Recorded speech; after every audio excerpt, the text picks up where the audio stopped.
He had a great big thick belt with a thick belt buckle, and he was hitting me with it.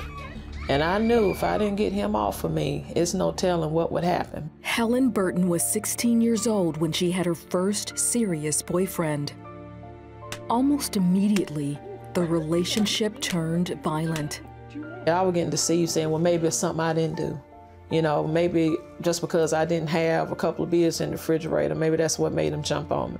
Helen's boyfriend was an alcoholic and drug user. She started using drugs to escape the emotional and physical abuse he inflicted on her. I thought it was going to be taking away my problems or make me closer to him at the time, or more acceptable as his girlfriend. By the time she turned 23, she had 3 children and was a coke addict. After her mother died, Helen felt even more alone. I was a young mama by myself, and the relationship that I was in wasn't good. And she was always there for me, and it hurt when she left me. Helen finally took her kids and escaped from her abusive boyfriend. But with a drug habit to support, she needed money. So she cashed in her dead mother's disability checks. I was kind of scared, but I said, well, what the heck, that's extra money. So I did forge her name. And that went on for about 2 to 3 years. 3 years later, Helen was arrested for check fraud. She had stolen $13,000 from Social Security and went to prison for a year. She also lost custody of her 3 children. Ashley and Corey recalled a time when their mother went to prison. The low for me was when me and my brother was split up, and we already didn't have our older brother.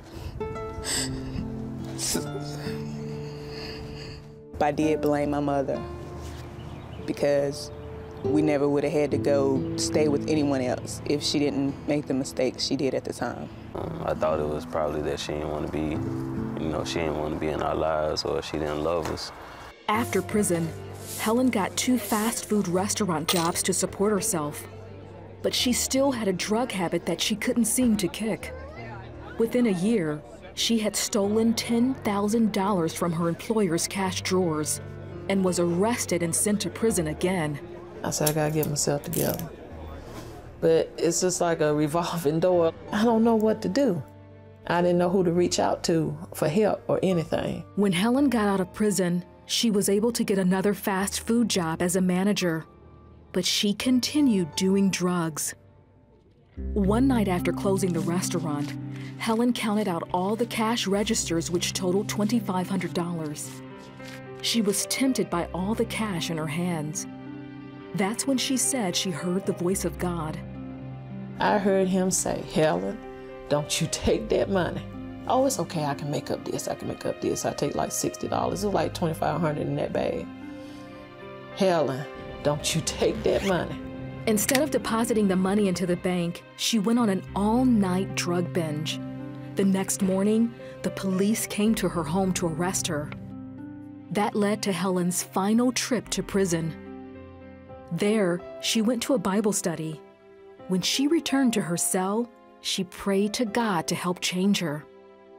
And I acknowledged him. And I surrendered everything. I had been fighting him too long. But I heard him as plain as day as I'm talking now. He said, if you don't get yourself together, you're gonna be in the rest of your life.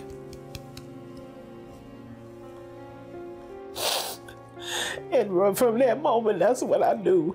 That was it. I told him that I was through. I told him I was tired. I told him that I've surrendered. And I said, whatever you have to do. And I said, what do you have to do to me? I said, whatever I have to do, I'll do it.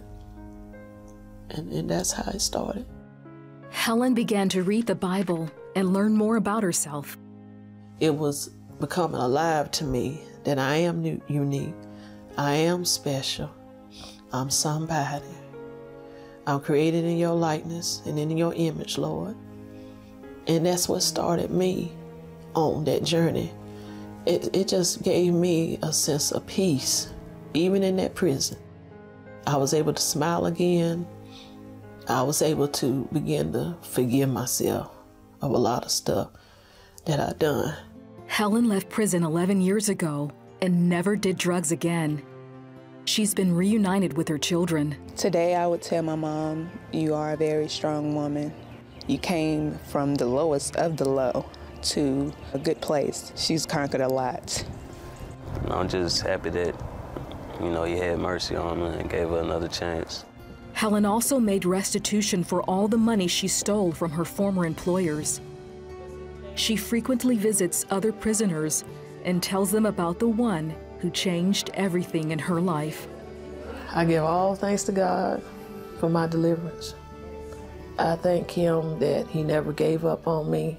I thank Him that even when He seen me at my darkest time, He was with me, even when I didn't think He was with me at all. But He's my everything, and that's what I choose to live for Him. And there's no other way.